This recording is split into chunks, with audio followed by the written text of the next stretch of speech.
Taylor basically represents, like the new generation. His eyes are always stuck on technology, on his BlackBerry. His brain is attached to the internet. And I live by this real rigid code of honor. I have things to prove within the police force. There's a moral integrity that's been ingrained in me because of my sister's death and my past.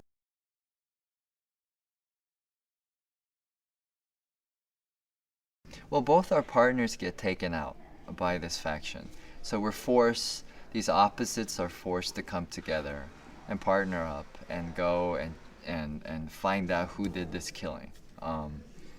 And generationally we're completely different. Morally we're completely different. Ethnically we're completely different.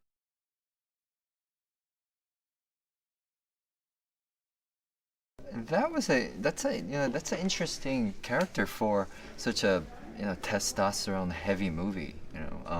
I think she's the one that brings the heart to the film. She's the one that displays what Jimmy Bobo's third dimension is that this guy is a father. He does love his daughter, but he's extremely flawed.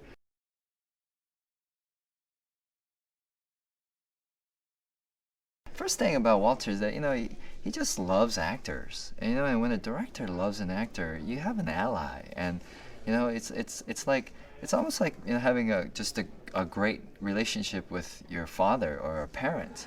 When there's that trust, and that you're not going to be shot down, and when you're loved and appreciated, you're open to create. So and make those ideas on paper even come to life more. So.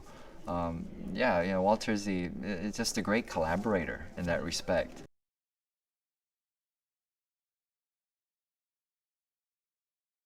I know they're definitely gonna love the humor. The,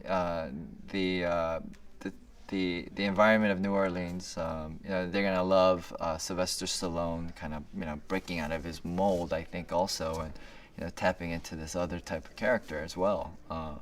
And it's I think it has it all. It has the action stuff. It has the comedic stuff. And there are these heartfelt moments too. So and I think Walter's DNA is going to be all over it. So I think it's going to be a really fun ride.